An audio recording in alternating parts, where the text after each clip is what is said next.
Welcome back to the Georgia Show. Glad to be here on a Wednesday evening. Welcome, Bill. Thanks for putting everything together for the show. Good evening, Todd. It's great to see you, and excited to see what comes of the next couple of weeks now. Yeah, it's going to be fascinating. I need our audience to do something. We are putting a lot of effort and resources into this network to build it. I need you to sign up for our no ad subscriptions. If you haven't done it yet, go check it out. Top right corner of any of the CDM sites, and you will see sign up for no ads, subscribe with no ads. You get access to all of our content. No advertisements pop up, and you get access to all 13 sites where stuff is coming up all day long, every day, 24/7. So please help us with that. It's $100 a year or $10 a month, and so you can do the $100 and forget about it for the year. So thank you very much, Bill. I want to talk a little bit in a second here about what's going on in Armenia and what on the Christian persecution stuff. But what do we got for the show tonight? So we're going to talk about what's going on in Washington, D.C.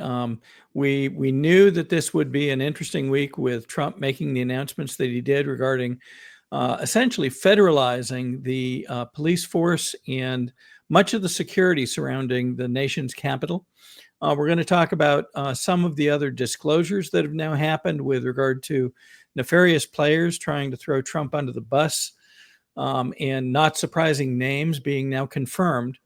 And we're going to talk about some stuff going on in Georgia and around Georgia that, again, has some concerns wrapped around it. But in addition, we want to support the good things that are happening. So we'll talk about all of that.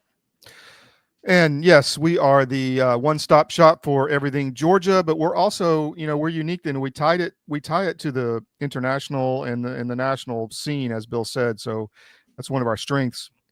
We're also a leader in a lot of stories, and one of those stories is Christian persecution. The team was just in Armenia. We're leaving for Beirut tomorrow night. We'll be meeting some ancient Christian communities in Beirut and bringing you some really interesting content from there as we continue to try to shed light on the persecution of Christians all over the world. And that's going to be a focus of ours for the next couple of years. And we're leading in these stories. And just to show that, you've seen on our show before many times we've played the attorney out of Bob Amsterdam, who's out of the Northeast, but he's out of London, but he's the attorney for the Ukrainian Orthodox Church and the persecution there that is happening with the Zelensky regime, literally burning churches, stealing churches, beating priests, putting priests in jail. The same thing's going on in Armenia where we just were.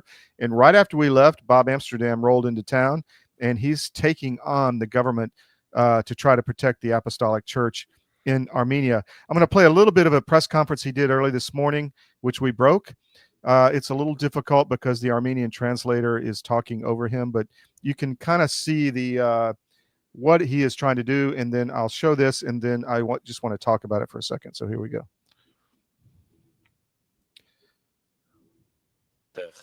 I want to also state that I am very comfortable taking the position as an international lawyer. որպես միջազգային փաստաբան այն դիրքորոշմամբ եմ հանդես գալիս, որ Կարապետյանի գործը ակնհայտորեն քաղաքական գործ է եւ որ ցանկացած դատավարություն, որն այստեղ տեղի է ունենում, փորձիցս ելնելով կարող եմ ասել, կարող է համեմատելի լինել ինչ որ շոու դատավարության, ցուցադրական դատավարության հետ, եւ ես կարծում եմ, որ հայ ժողովրդին այն պետք է ծանրագույն մտահոգություն պատճառի, որ նմանօրինակ դատավարությունը, որը իսկապես նախաձեռնվել է գլխավոր դատախազի կողմից, որը սերտ կապերունի վարչապետի աշխատակազմի հետ, եւ ըստ երևույթին գլխավոր դատախազը մեղադրանքը հարուցել է. So I just wanted to show a little bit of that. He's very powerfully speaking truth to power in Armenia. And he goes on, and it's difficult to hear, but he talks about the trial of this old philanthropist who came in and tried to really help the church against the government, and they threw the guy in jail. And it's fascinating to watch. But this is the kind of thing we're having a direct impact. And this flows down all the way to your neck of the woods here in Georgia, because there was attacks on conservatives, attacks on Christians, attacks on doing the right thing across Georgia. So this is an international problem. and we are leading the way forward. So I just wanted to highlight that, Bill. Back to you. That's wonderful. I just want to remind folks that you had Attorney Amsterdam on the show in the last, 2 weeks? Yeah. And have had him on consistently because he's a voice of truth in what has been going on and the struggles that he is in. If I recall correctly, didn't he explain that he was in the U.S. essentially to protect his ability to continue to make progress? Yes. You mean like not being where he could be arrested? Is that or caught up in the chaos? Yes. Yeah. Well, yes. I mean, he resides in London, but I believe that's true on his last trip here.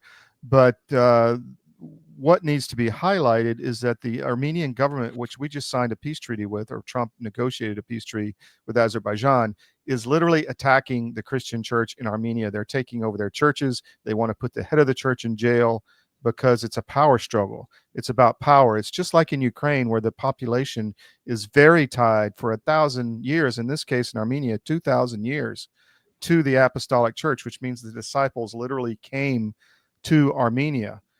We showed the Echmiadzin, the original Catholic or cathedral of the Christian church, the first one ever that was built. And so that history is there, and they're trying to break that from the people. And that's the globalist thing that they're trying to do, like in Georgia, destroying all the Confederate statues, any kind of history or attachment to anything that is of value to the people. They want to break those ties. Especially Christianity. Yes. And we see that over and over again. So back to you. I just wanted to make that point that we are leading the charge. We'll be in Beirut, Lebanon, and we'll be doing more reporting here on this story. Very important. Okay. Be safe as you go over. Yeah. All right. Let's jump into what we have for our show tonight. So this week we're going to talk about making Washington safe again to kick us off.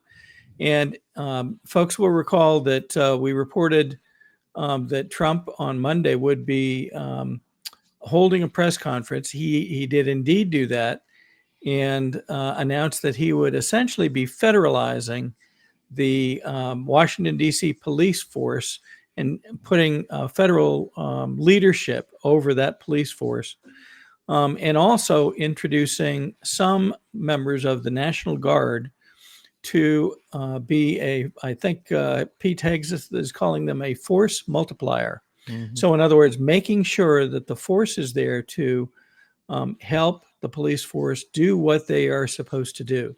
He called in really the full troops. And what I found interesting was the picture of the press room was more crowded than, and even he talked about this, Trump talked about this, it's more crowded than he's ever seen it. They probably, I think one of the comments he made is they had probably violated most of the fire codes for that building. And so here's all the folks that were in the room that day. We're going to show a particular dialogue that was had by one Benny Johnson. And Benny is one of the folks, I'll call him within kind of our ranks. He's one of the folks that's mainly in the social media schema and reports, I believe, truthful news to the extent that he can. He lives there near Washington. And let's hear what he had to say as he talked with Carolyn Levitt. And he is literally on the side of the press room that you just saw. Of 15 years, I lived on Capitol Hill. I witnessed so many muggings and so much theft. I lost track. I was carjacked. I have murders on my Ring camera and mass shootings. I witnessed a woman on my block get held up at gunpoint for $20, and my house was set ablaze in an arson with my infant child inside. And so to any reporter that says and lies that DC is a safe place to live and work, let me just say this. Thank you. Thank you for making the city safe, because no parent should have to go through what my family went through, having the fire department rip open their door to save their infant child. And so thank you for your work on securing this city. My question to you is this. Nancy Pelosi has attacked the president for deploying the National Guard to the city, saying that it is to cover for his incompetence. Hillary Clinton has also attacked the president for securing the city of Washington, D.C. I'd like to get your response to Nancy Pelosi and Hillary Clinton. Sure. Well, first of all, Benny, I'm so sorry that happened to you and your family.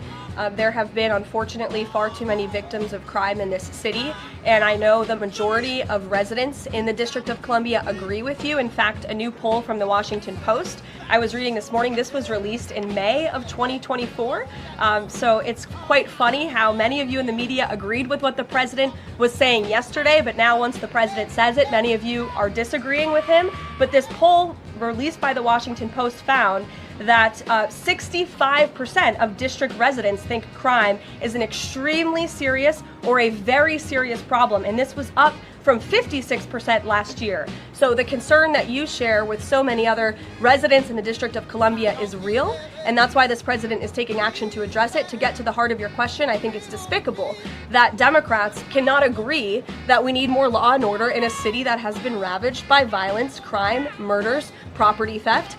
This should be a winning issue for all Americans. I don't understand. It's just anything President Trump does, the Democrats want to disagree with. I think the president would love to work with Democrats on this issue to bring law and order to America's cities, but unfortunately they have failed, and that's why he's taken this historic action to federalize the National Guard. And as you're seeing from last night's numbers, we already have seen success. We are removing violent offenders, we are arresting criminals, and we are removing drugs and firearms off of the streets of the city to make it safer for all of its residents. So one of the reasons I wanted to make sure we heard that is because we anticipated that the Democrats and opponents to Trump would push back on this, saying, oh my gosh, he doesn't have the right to go do this. The city gets to govern itself. Well, up until the point where they are not governing themselves, that may be true.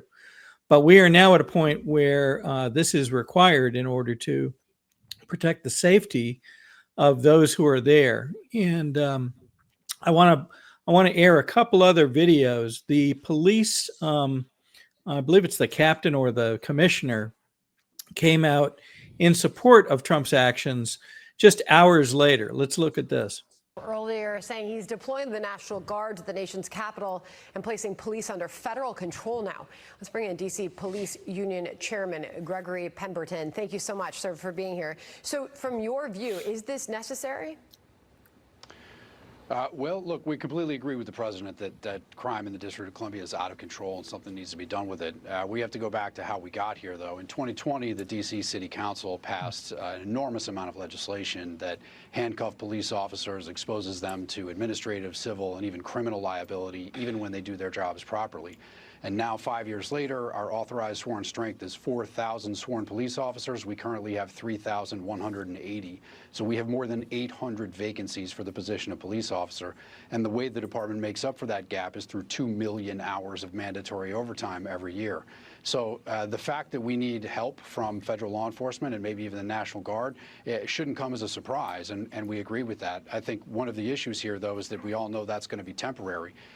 So in order to fix this problem and make sure that it doesn't ebb and flow and that the feds come in and we lower crime and then they leave and we're left holding the bag, it's very important that people know that there is underlying legislation that needs to be corrected so that we can actually properly staff this police department in order to properly police the city. So it's clear that, you know, the police themselves, that was the head of the police labor organization, organization, supports what Trump is doing. Some people are going to push back now and say, oh, this has to be just temporary. Well, under certain circumstances, it is limited to 30 days, but there are other conditions under which the president, perhaps with the help of Congress, can continue to act. I was going to ask you about that because I saw the 30-day limit, but there's exceptions to that. If he declares a larger emergency, he can continue to act in advance of that. Now, keep in mind, you heard him talk about the DC, I think they call it the council. DC has been self-governing, not as a state and not technically as a part of the United States. It is a separate entity and has been since the late 1800s. Part of what I think we see going on now is Trump stepping in because it's very clear, and the people say it in Washington, the police say it in Washington, they need help. They need things to change. And indeed, he will take those steps to get things to change. He said the same thing at the border, if you recall, and talked about the speed with which he thought we could get the border back under control. And indeed, that's happened. We've seen the border go from tens of thousands, perhaps more per month crossing the border into the U.S. to nearly zero. I think he literally said zero or had crossed the border in this last month when he was at the Kennedy Center yesterday. So these are steps that need to be taken for the safety and for the health, very frankly, overall of our nation's capital. It isn't just about crime. Crime is one of the key things, but it's also about homelessness. It's about disrespect, disrepair in many ways of the nation's capital. We saw that when you and I were up there in some sectors almost a year ago. Yes. And you could tell that the city was not in the condition that it should be. It should be the, shining star of the country. And he talks about it in those terms and promises to restore it to that condition. Well, it's the broken window theory, because you see people jumping turnstiles. You see, just crime on the subways. You see it just trash, homelessness. That needs to be cleaned up. Right. One of the things we're going to hear continually about now is the fact that many things they've enacted in these last 4 years have appeared to be to prevent the kind of steps necessary to bring the city back to a condition of safety and beauty and solid management. Let's see one more report where they talk about some of the dynamics that the city has faced in these last couple of years.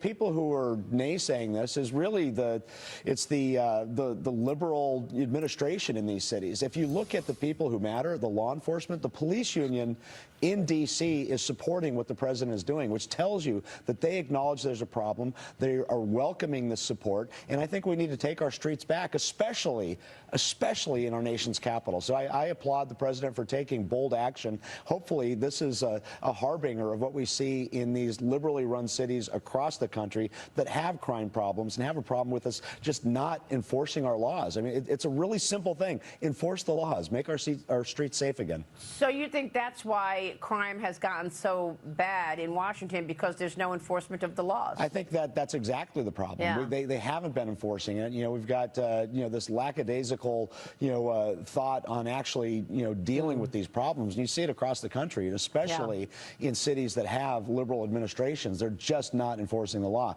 Homeless problems, crime problems, drug problems, and we need to send in the troops, which is exactly what we're doing. Let me. So you heard it right there. Sometimes it's simply not enforcing the laws that are in place.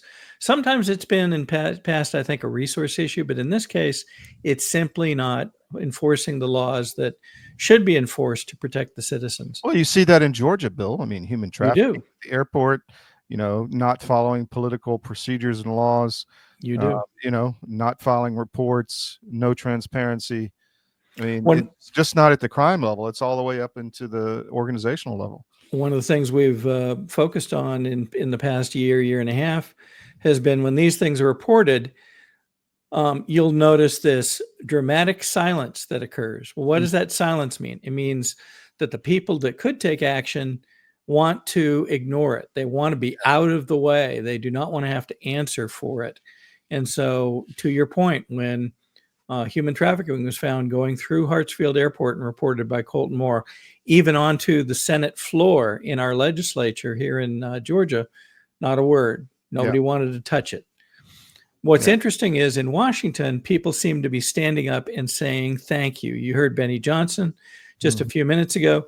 During the actual press conference where Trump announced the action, Brian Glenn, who is friends with Marjorie Taylor Greene, you may recall, and a past reporter for RSBN, voiced that he himself had seen and experienced issues in the city. I believe he said at one point that he had been mugged and robbed within the city. And that's the way that people report these things. This has happened to many, many people. Yeah. And so now what we're seeing is the people, as they should, standing up saying, this is actually, it may not be comfortable in some ways, but it is welcome. I found a very interesting video where as the National Guard troops came into town, they were actually there, I believe, before the announcement, but they came through town. And you can see the Washington Monument in the background and National Guard troops rolling up the street. And there's a gentleman standing next to the street saluting in respect and recognition of the troops coming to help. Let's take a look at that.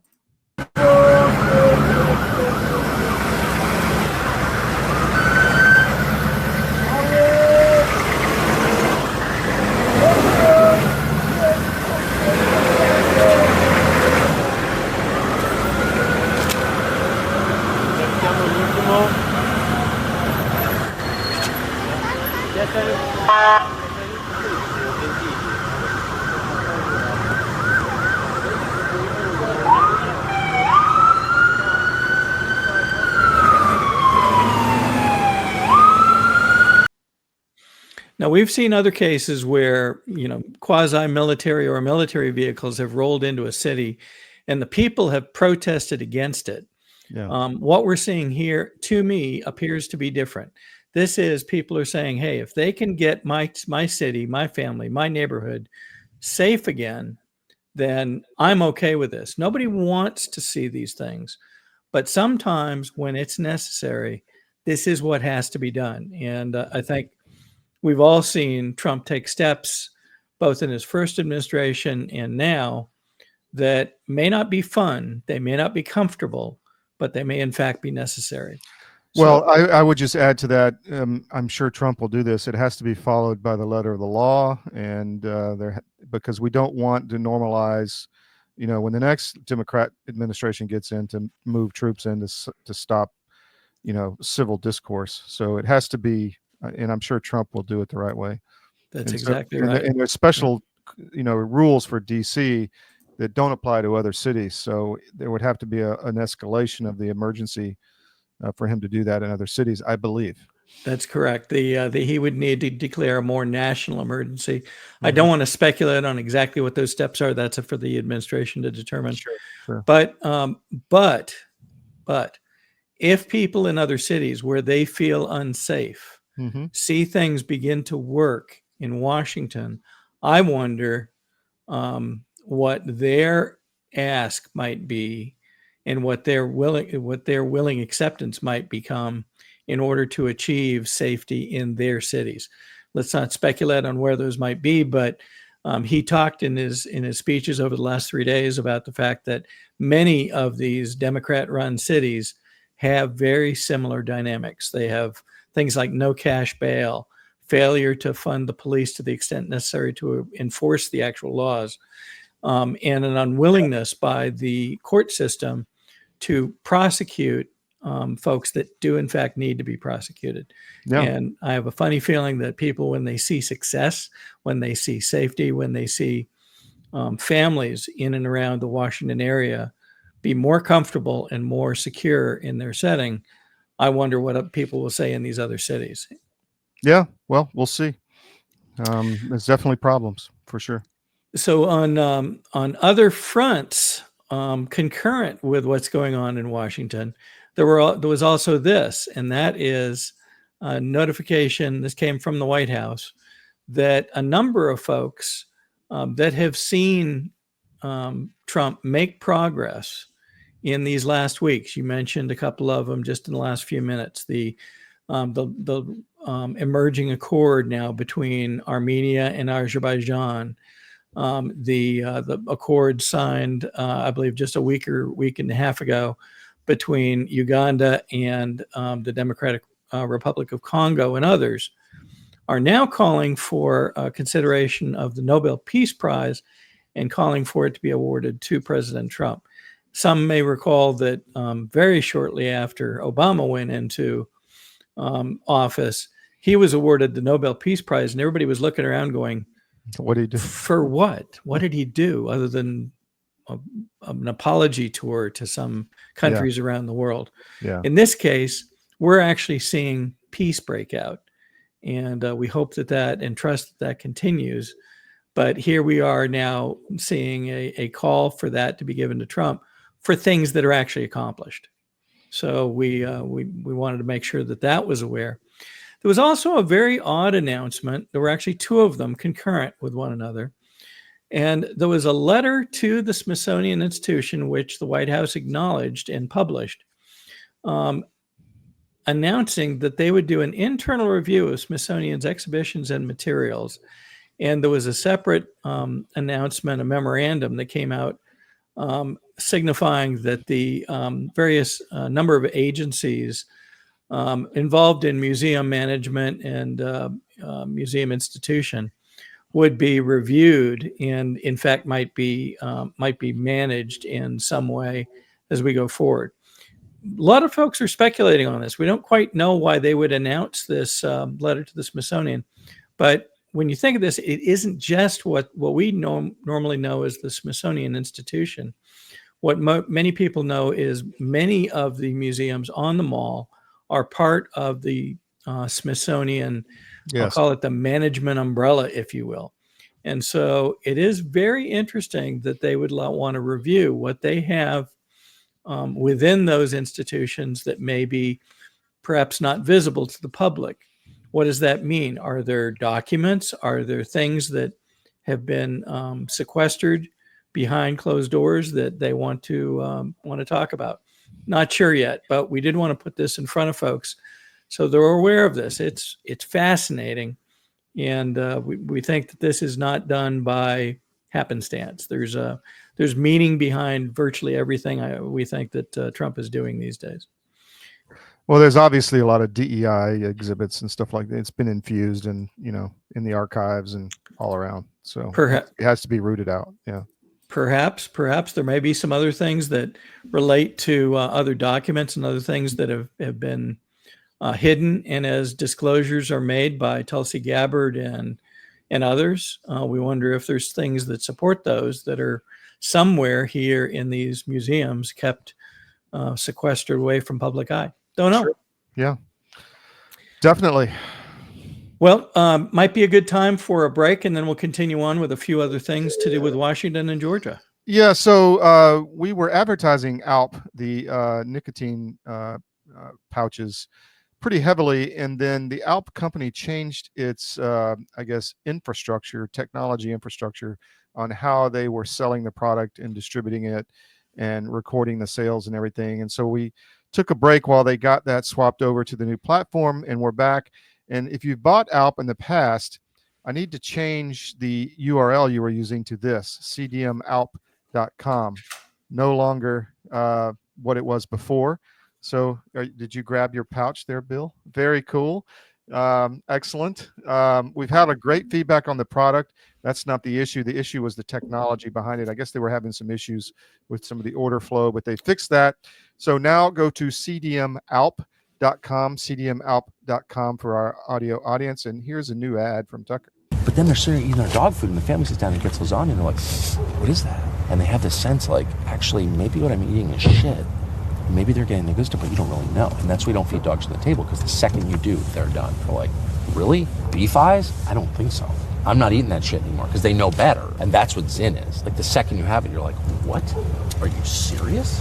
I put that shit in my mouth. And you're mad, obviously, at the people who did it to you, but also at yourself for, like, settling for that, for settling. Because we're not actually dogs. No, we're not dogs. And, like, why would I be eating beef anus when I can eat lasagna? To celebrate our newest launch, Rev 7, I'm bringing you an amazing introductory offer, plus an exclusive overstock sale that you're not going to want to miss. Rev 7 is our premium energy drink that tastes great and gives you energy all day with no jitters and no crashes. That's because there's no sugar and no caffeine. I'm so sure you're going to love Rev 7 that for a limited time you can try our 3-pack absolutely free. Or check out our Percale bed sheets. I can't believe I'm even going to say this. Every color, every style, every size, only $29.88. So go to mypillow.com or call the number on your screen. Use your promo code to save 20% on our Rev 7 12-packs or try our introductory 3-pack absolutely free. And our Percale bed sheets, all sizes, only $29.88, even the queens and kings. Inventory is extremely limited, so order now. I got you on that one, didn't I, Bill? You sure did. You know what occurred to me? I said, I really have no response directly to that, but I was reminded that Tucker, of all people, always knows the right question to ask. That's true. That's true. That is so true. So cdmalp.com. And by the way, it's Christmas time is going to be here before you know it. You got kids going back to school. You got all these things you got to do. You get things you got to buy. Make sure Mike Lindell doesn't have it before you go to Bed Bath & Beyond and buy it or wherever.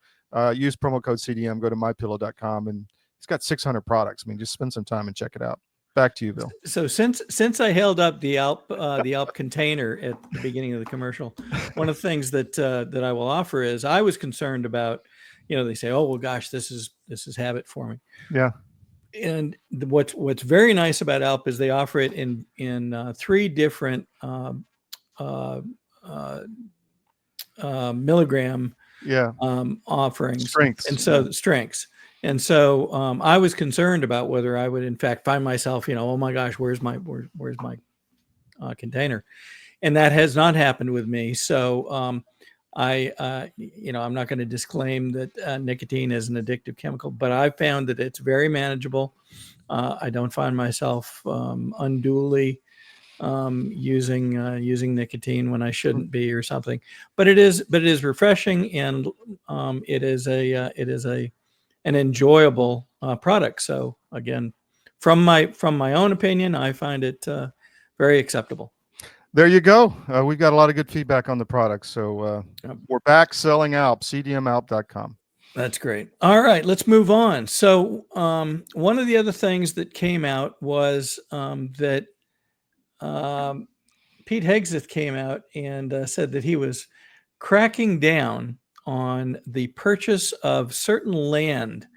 And they have found, and we've heard about it here, even in Georgia, as I recall, found that foreign entities, either through their own auspices or through intermediaries, have been purchasing land, strategic land, either farmland or land near certain installations, electronic installations, bases, other things, military bases.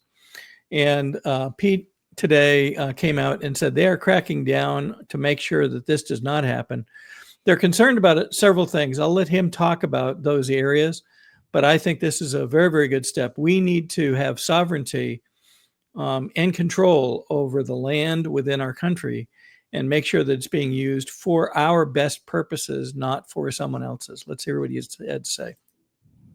Who owns the land around our bases and strategic bases, and getting an understanding of why foreign entities, foreign companies, foreign individuals might be buying up land around those bases. That's something I should be paying attention to on behalf of the American people, on behalf of my department, and on behalf of the president. It's common sense. And so food security, just like energy resilience, just like where we get our water, that's all national security, especially in a contingency. So we would be asleep at the wheel if we were not fully a party to an effort like this to ensure that our nation had the food supply it needs. But specifically, our troops have what they need on our bases so that in those moments you can rely on us here in the United States to provide that security. So no longer can foreign adversaries assume we're not watching and we're not paying attention and we're not doing something about it, because we are. So, Brooke, thank you very much. Okay, so what does that mean for here in Georgia? One, this is a call to our own legislators to follow this same strategy. We should be watching and in many ways controlling who is purchasing property, whether they're an outside entity or whether they're pretending to be someone here in the country that is working for an outside entity that may be purchasing a property that might better be served in an alternative way to protect either food supply or security of our nation or our military. I think this is a key initiative that our legislators need to look into. We've heard talk of it in the last year and a half, yet we didn't see much action. And I think we're going to call for folks to really focus on this within the legislature during this current session and come up with ways that we get better command and control over our land. We're not making any more of it, and we need to control how it's being used and by whom, especially here in Georgia. I have an idea. Why don't we get the lobbyists that were lobbying for China Chemical on that? I mean, they could probably help a lot with preventing Chinese. They may be working unfortunately, they may be working at the national level in some regards at the moment, because it seems that Congress at a nationwide level is considering something very similar. The House, prior to the recess, passed a measure that would do many of the same things and protect companies like ChemChina and Bayer Chemical, much as we saw happen here in Georgia. And that needs to be taken up when they come back into session. And I suspect that we and others will be calling that out. And I wonder if we'll find some of these lobbyists that we've seen here in Georgia working at a broader level to try to push this. If we do, we'll be happy to welcome them to the game. Definitely. All right. Let's keep moving on. And we're bouncing around a little bit, I know, but these are things that people need to, I believe, need to understand.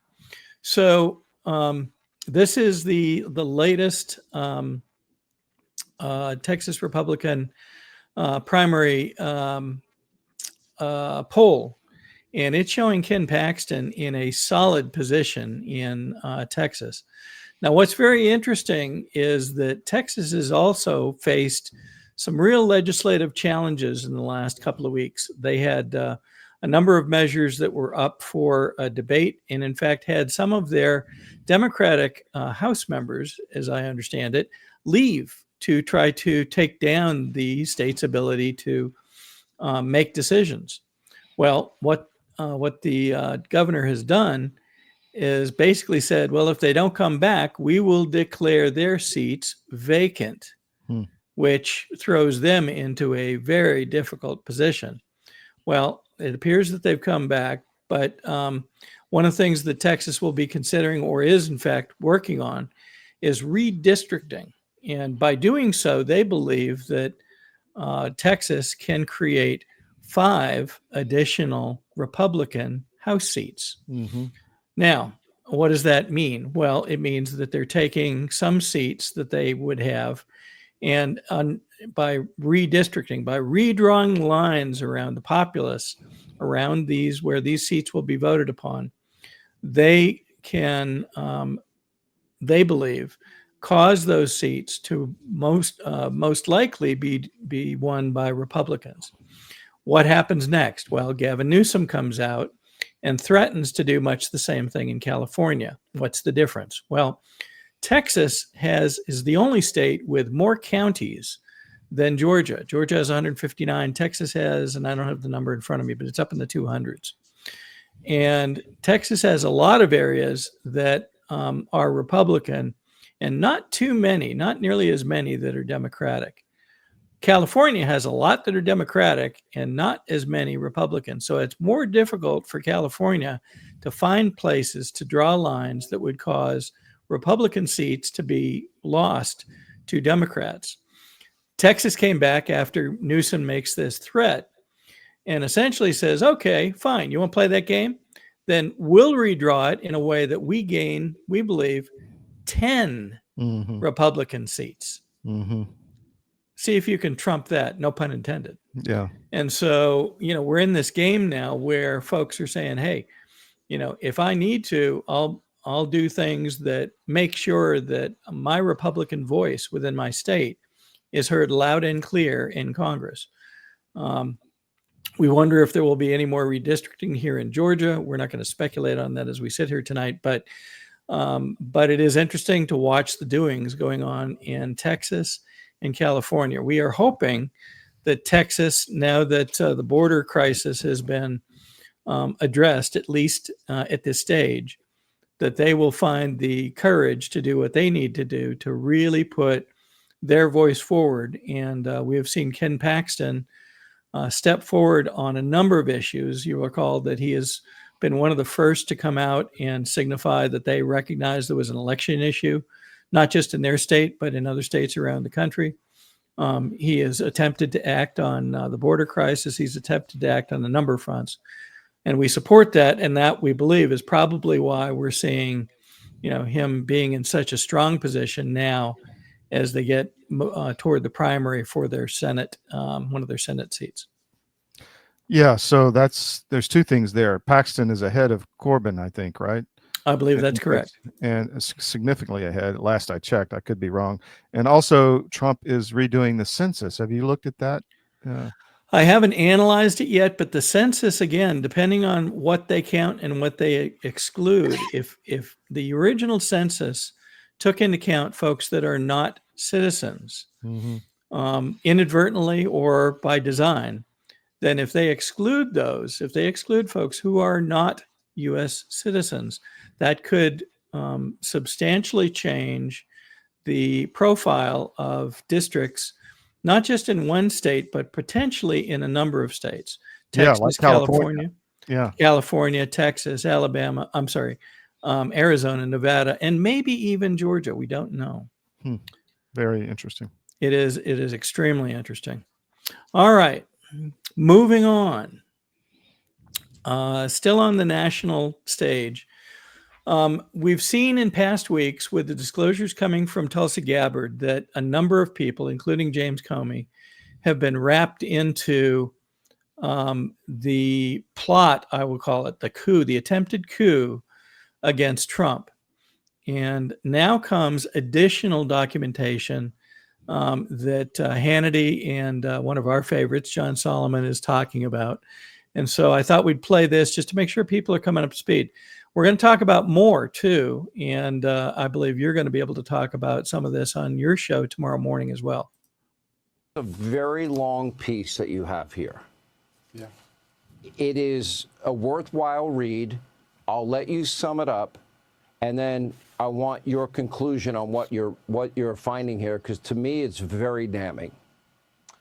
Well, what you find out is that James Comey decided not to work through the FBI press office when he wanted to change the narrative in Washington, burnish his reputation against attacks from Democrats, and try to sully Donald Trump's reputation. If you remember, Democrats were mad that James Comey let out of the bag just before the election that there might be some new evidence in the Hillary Clinton email scandal. Hillary blamed Comey for throwing the election. She blamed the Russians for throwing the election. She blamed everybody but herself for throwing the election for her. But Comey was trying to rehabilitate that. And so he had an intermediary, a Columbia law professor by the name of Daniel Richman, who the FBI confirmed and interviewed. And Richman said, yes, I used my relationship with a New York Times reporter named Michael Schmidt. He's one of the authors of the Pulitzer Prize winning package that President Trump is now suing over. And my goal was to improve negative stories about James Comey and to set a narrative, i.e. set the Russia collusion narrative. This guy worked around the official channels of the FBI press office. And at one point, the FBI noted, you met with James Comey. He gave you access to classified information. A short while later, you had a conversation with that New York Times reporter, and he ends up reporting something that appears to be classified. Okay, so let's net this out for folks. Many people had heard this previously. They may not have understood the significance of it. So it's now becoming documented that James Comey inserted a colleague, a confidant, if you will, into as a special advisor or special employee in some respect, and then gave him information that he then leaked to the New York Times. All of this was in support of a dialogue, a narrative meant to damage Trump and to support the Russian collusion hoax. And so it is tying Comey even deeper into all of this mess. We will see, and we're going to talk about a couple more in just a few minutes, but we will see more people get wrapped into this. The names will not be surprising. Most of those, when folks think back to those who were the most verbal, the most vocal against Trump back in the 16, 17, 18 timeframe, they will likely be the names that get included in this, and likely more. We'll talk about one more in just a couple of minutes. All right. One more front. We reported last week about the uncomfortable meeting, the uncomfortable press conference between Jerome Powell and Trump when he toured the Federal Reserve building, I guess 2 weeks ago, and how he called into question even the amount that was being spent, and it's an exorbitant amount. Jerome Powell was saying $2.7 billion to refurb the Federal Reserve building. You got to have gold inlays to spend that much money. It's just incredible. They were messing with foundations. They're rebuilding basements. They're adding basements. Why would they add basements? I'm not sure about that. $500 million, $3 billion for one building. It's crazy. It's crazy. And then he announced at that press conference that it was actually 3.2. And then Jerome Powell he's shaking his head no, and he looks at I'm not aware of that. And he hands him the document, and he's got to read it on air. Mm-hmm. And Powell's, that's another building that was previously. And he's like, yeah, but it's all part of the project. And so Jerome Powell gets a nice big helping of crow pie on air to show that he's not being candid with the American people. Now, there is a possibility that he may be sued for this $3 billion, cavalcade of spending with regard to the Federal Reserve. Now, keep in mind too, the Federal Reserve is called federal, but it is not. It is not technically part of the U.S. government. It is separate, if you will. So part of the question is, why is the U.S. government actually even paying for this? Exactly.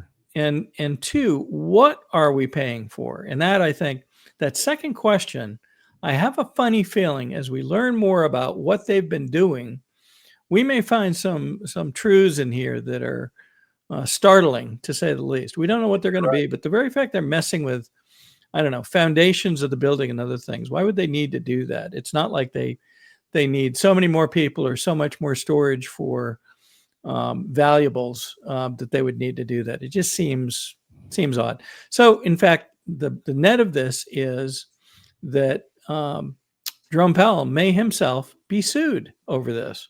Wouldn't that be fascinating? I have a feeling some of that money is not going where it was said it was going. Wouldn't that be in parallel to many other things we've seen with regard to the USAID and the NGOs and gosh knows what else? So we will see. But we want to make sure people are aware of this. And here's his announcement. So he, to your point, Trump kind of sized this as this should have been maybe a $50 million fix-up, and it's $3 billion. Now, keep in mind, $1 billion is 1,000 million. How could they have spent one of that those deep underground military bases, Bill? Gosh, who knows? I found it fascinating too. In the beginning of this, we look for misspellings mean something when Trump puts them in, and up at the top of this, he says now the lower right. Steve Mnuchin really gave me a beauty when he pulled this loser. Mnuchin is misspelled. That's not the way Steve Mnuchin spells his name. What does that mean?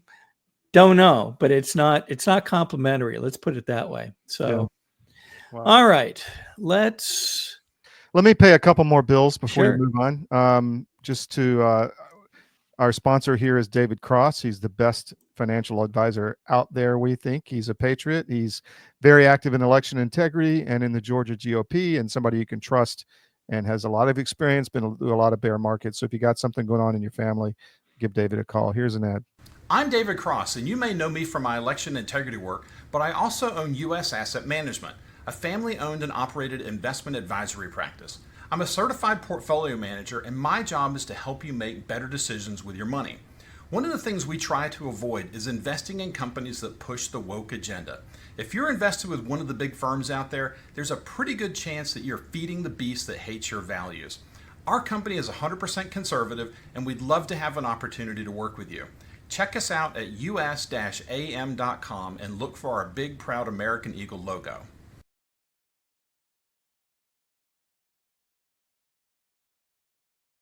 I just want to give a shout out to the Wellness Company. This is one of the emergency medical kits. This is the Contagion emergency kit.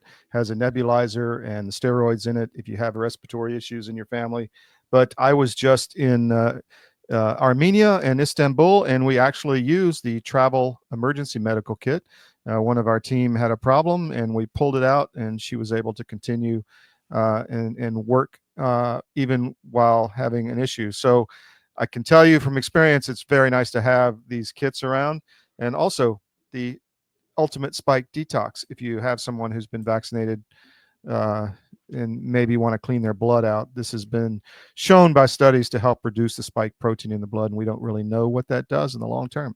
So thank you, Bill. Back to you. Very, very important. And to their credit, the Wellness Company, along with the McCullough Foundation and others, continues to work on new findings with regard to how to protect our health. So God love them. All right, let's move on to Schiff. So this from Representative Jim Jordan. Now, and we'll recall that many of the things that have now been disclosed have to do with the creating a narrative through leaks and through fake documents to create a narrative to undercut Trump, especially in the early days. Well, now it comes out, according to a whistleblower, Adam Schiff approved the leak of classified information in order to target Trump. And we won't read the note here. You're welcome to look at that on Twitter to go through it. A lot of people are reporting it. But again, now as we said a few minutes ago, new names are beginning to be added into this. And it broadened once we got into this. The whistleblower actually broadened into Eric Swalwell, was also in the meeting with Adam Schiff, where Schiff authorized the leaking of classified info. Understand that the leaking of classified info has severe penalties. And doing that is a big no-no, capital B no-no. So we wanted to draw another parallel. In, I believe, the last two episodes, we showed Comey taking great pains to testify in a way that portrayed a significant amount of confidence in the information that was being leaked. And so we find that a number of these folks did the same thing, Schiff being one of them. Let's take a look at what he had to say some years ago as the narrative was being built. In the sense that you had a break-in at the Democratic headquarters, in this case, a virtual one, not a physical break-in. And you had a president as part of a cover-up. And here you have a president doing a different kind of cover-up. You have a president peddling these falsehoods, and you have essentially people putting out propaganda like Rudy Giuliani to further that fiction. It is, I think, of a size and scope probably beyond Watergate, just not the Watergate the president is referring to. Or not. You just watched Schiff lie to the American public. This is part and parcel of what all of these folks were doing to try to create the impression and the reality through narrative that Trump had in fact done something wrong, was in some respects a puppet, if you will, of the Russian government. None of this was true. It was all created and was part of essentially an organized attempt to overthrow Trump's administration and overthrow the American government in this case. Well, also with a compliant media, Bill. I mean, because they just force amplified that big time. Well, that's right. Look at the bottom of the screen here. It says, Dems, no evidence FBI planted spy in Trump campaign. Well, now we know that they were, in fact, spying on the Trump campaign. We'll learn more about that, I believe, as new disclosures come out. But Trump was informed of spying on his campaign even before he was sworn in. And so we will learn about how that information was shared, but also why they knew and how they knew, I think, as we go forward. Okay, bear with me for a moment here. Let's talk about something good if we can. So let's move to Georgia. And we're going to talk about, we've covered in past weeks all the challenges, all the concerns regarding the Georgia GOP, the state convention, the efforts to prevent folks from being even able to speak. They had there were forces that posted people around the microphones so that folks couldn't reach the microphones to make motions, to ask inquiries, to get the attention of the chairman and other things. And notably, that resulted in complaints being filed with the Republican National Committee, with Michael Whatley as its head. And having not heard anything for a week or two, a couple very good patriots here in Georgia happened to be at the Faith and Freedom event up in Washington, D.C., and approached Michael Whatley directly and literally handed him documents showing the complaints and asked him directly to investigate and follow up. The only thing that he said in response to all of this was that the complaints were being reviewed by the dispute committee, whatever that is. Now we learned that the RNC will hold its next meeting here in Atlanta next week. To her credit, Amy Kremer, our Georgia Republican committee woman, elected back in 2024, has again taken the reins and stood up to grasp the voice of the Georgia citizens and bring that forward to the leadership of the Republican National Committee when they meet next week. She's been holding a group of statewide, what she's calling listening tour and town halls, if you will. She began on Monday. She held one on Monday, Tuesday. Tonight, she's in Marietta at the Marietta Fish Market. We announced that on the Georgia Record earlier today. And we do recommend and encourage folks, if they can, to attend one of these meetings so that they can, one, hear from Amy about her impressions as to where we are and what the challenges are that we're facing within Georgia and specifically within the Georgia GOP, but also be able to provide feedback to her that can be then transferred and hopefully heard by the Republican National Committee when it elects its next chairman next week here in Atlanta.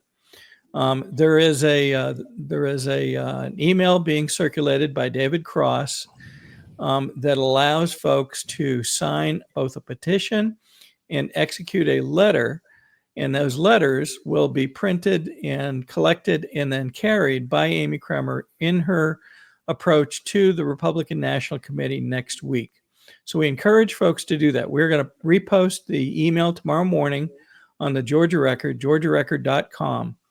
But we really strongly encourage folks, if you can, to be at one of these meetings. Again, there's one being held tonight and another being held tomorrow night now, to allow Amy to hear your views, to hear your observations if you attended the state convention, or if you just have concerns and questions about what's going on in Georgia with regard to our supposedly conservative GOP. And that would be a wonderful way to serve the state and serve the interests of conservative views here in Georgia. Fantastic. The other thing that I wanted to mention too, and to her credit, Amy brought out a post on Twitter in the last couple of days talking about Kathy Latham. Kathy Latham, you may recall, was one of the folks chosen to be an elector back during the 2020 election, and in fact was one of those unfortunately charged by Fani Willis back when those what many now believe to be bogus charges were brought. Unfortunately, those proceedings are still in place. We hope that they will go away here shortly. But in the midst of that, just in this last month or so, Kathy Latham suffered, unfortunately, a stroke. And we pray for her speedy and complete recovery. But in addition, Amy Kremer speaks to the fact that Kathy Latham does need support. And so in her post, she calls out a Give, Send, Go account where folks can contribute to help Kathy with her needs as she continues to recover from the stroke. We encourage folks to go to x.com or into Amy Kremer's account, and you'll be able to select that. And you can see the donate here a link there at the bottom if you choose to. But we do encourage folks to, where they can, if they have the means, to support Kathy in her recovery, and wanted to bring that forward tonight. Great. Fantastic. Let's move on to one of our favorite subjects here in Georgia, the First Liberty debacle. The SEC charges that have been brought against First Liberty and Brant Frost IV regarding a $140 million Ponzi scheme committed against folks here in Georgia, but really potentially all across the country. Here, the AJC acknowledges that First Liberty sold faith and MAGA loyalty, meaning folks that consider themselves very loyal GOP conservative members and MAGA members here in Georgia, and folks of faith, specifically Christian faith in many cases. And they signify and they acknowledge that First Liberty leveraged those things to gain investors that then put their money with First Liberty, and unfortunately now may have lost some or all of that investment. It depends on how things play out. So I wanted to re-acknowledge that. This is a very devastating situation. I'm not sure how one would justify ever using faith to gather investors and then cheat them of their money. I believe that is false faith. I believe that that many would call that taking the name of the Lord in vain, to use faith to gather people together and then defraud them of, allegedly defraud them of their investments. We will see how that part plays out. There was I learned a new term on X last week, a Ponzi princess. I'm still laughing over that one. Well, isn't that interesting? We're going to get to talk about the Ponzi princess here in just a moment. So one of the things that that we need to keep in mind too is many of these folks that are members of the family may not be named currently in the civil case. That's fine. However, they may be under investigation, and they still, in some cases, played a documented role in the management of First Liberty. For example, Brant Frost V, Brant Frost V, was one of the key folks that promoted the business and talked to people when they were considering investing, and was named and went on broadcasts with Eric Erickson and with John Fredericks and others to promote the business and talk about the results and the returns that folks could gain by investing in First Liberty. They were active participants in the business and documented active participants. And so one of the questions is why Brant Frost is still acting as the Coweta County GOP chairman even today. Coweta County posted the thing on their website, probably done, I would suspect, probably at the behest of or at the direct action of one of the Frost family, but saying, oh, well, let's just not indulge in these speculations right now. Let's let this play out. Well, wait a minute.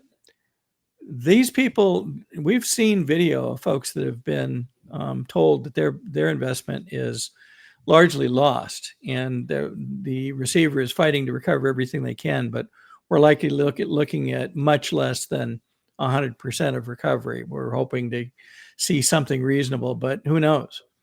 And yet these people continue to be members of the Georgia Republican Party, but even worse, they're playing leadership roles.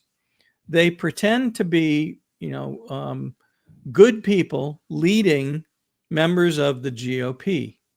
I don't know how you could do that with a conscience following what they have done to these people that have lost, in some cases, millions, in some cases, their entire life savings. So we don't know what possesses them to do this. But to your point, one of the things, and here's the Coweta GOP, you can see Brant Frost V is still chairman, and Krista Frost, the mom, is still second vice chairman. Both need to step down. Both need to get the heck out of the GOP leadership slots within Coweta County and within the state committee. To your point a moment ago, the Ponzi princess, which some are using, Kylie Jane Kremer posted this. Unbelievably, CNN put Katie Frost back on air as a quote unquote Republican strategist. And we will let folks read Kylie's post for itself. But basically, she calls out, how in the heck could they be doing this? Is CNN just not paying attention to what's going on? The First Liberty debacle is a national disgrace. And so how would they not know about this? And how could they be allowing this person to go on their air and portray themselves as a strategist with reason to listen to their opinions? Well, she actually says something in here that I think bodes some level of truth, perhaps not in the way that she originally meant. Let's listen to her comment here. Ways exacerbated this because people were told, remember, it was 2 weeks to slow the spread. Everyone was told that. And that was what the experts told us. We believed it. And then, of course, well, they didn't know it was an evolving crisis, but people then were very distrustful of what was happening because everything was being changed on them constantly. Then we had the Biden administration where a lot of people, the average viewer at home, saw what was happening and were concerned about President Biden's condition. But the people around him didn't want to open him up to any questioning. They didn't want to do any cognitive tests. And they said, basically, don't believe your own lying eyes. There's nothing to see here. But the American people were very concerned about that. Don't believe your lying eyes. There's nothing to see here. I wonder if folks are trying to say that to the Georgia citizenry when they look at the circumstances surrounding First Liberty. Sometimes your own words come back and bite you. And I think in this case, that's exactly what's happening with or lack of words with the silence we're seeing from the whole GOP leadership. From the rest, that's right. Yeah. But I mean, she's calling out the very fact that people, Georgians have become smart. They look for things that don't make sense. And here you have somebody espousing their credibility, in a nationwide broadcast, which is just amazing. And to her credit, Kylie Kramer called out the people at CNN. And we seconded that with those and more because we think that folks need to wake up and understand who they're putting on air. This is crazy. Yeah. These people have done bad things allegedly to Georgia citizens, and I don't know why anybody would grant their air time to someone like this. So, with that, we will have more on this and the rest of the topics as we go forward. And so for a close, back to you, Todd. Yeah, just real quick, I had a great interview with Mark Mitchell from Rasmussen this morning on what's going on across the country as far as public opinion. You can catch that. We'll put up a clip of it tonight, but it's on the Skiff show today. Tomorrow morning, 10:15, the show's from 10 to noon, Monday through Friday Eastern. I'll have Roger Stone on, and we're going to talk about John Brennan running to Austria, according to Roger. We're going to get the straight skinny from the scoop or from the sources on that. So tomorrow morning, 10 a.m. Eastern on the Skiff. We're on Gettr, X, Rumble, and we load the show later on YouTube. But should be good to watch. So stay tuned. Back to you. That's all I got, Bill. All right, great. We'll see you next on Sunday at 2 p.m. in the afternoon.